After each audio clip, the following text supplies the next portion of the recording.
Hey, kasama natin dito si Sir Gilbert. Magluluto siya ng sopas. Sopas po. Tingnan natin kung paano niya gagawin. Ito po yung mga sangkap na piniperno niya. Bawang, sibuyas, carrots, repolyo, at yung macaroni. Tinihahanda na niya yung manok. Yung gagamitin natin mantika.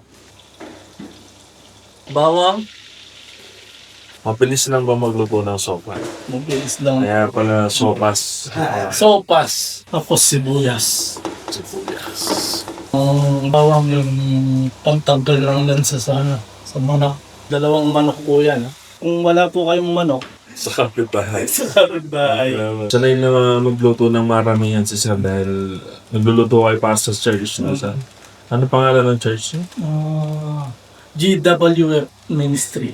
Christian. So, naglagay siya ng paminta at asin. Kasi mamaya na yung patis. May tawag dito moisture din parang kasi yung may moisture yung karne. So, yung paglagay natin ng asin at saka ng patis para lumabas kagad yung moisture.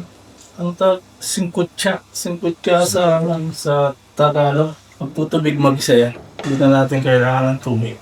Yun na rin yung magiging sabaw ng sopa. Balikan natin maybe after 15 minutes. Yan.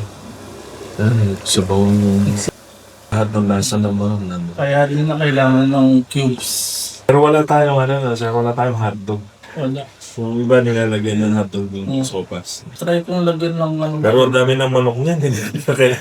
Sabi ni Mrs. try daw natin lagyan ng mushroom. Binili niyo doon sa supermarket na ito. Pangalan. Di ba supermarket? Maraming mura nga doon. Tapos, pag malambot na yung pwede na natin lagay ito. Albany. Ayan o, 1.20 na eh. Mura lang.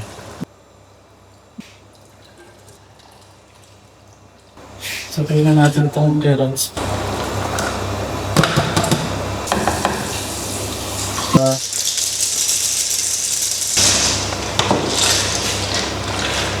Okay na. Hindi, okay. Okay na. Anong lasa, sir? Lasang ano? Sopas? Lasang dalawang order. Napaka-creamy at saka lasang-lasa mo talaga yung kahit wala tayong nilagay na dyan, kahit na anong cubes. Lagyan po natin ito. Ito po yung Try lang isa. from Jollibee. Lagyan ng mushroom for special na sopa. Yung shell lang yung binabalambot natin dyan. So, okay na yung niluto ni Sir. Lalantakin na namin yan maya-maya. So, salamat Sir sa pagturo sa amin paano gumawa ng yung sopas. Okay? So, that's it for today and see you in the next video. Thank you po! Peace!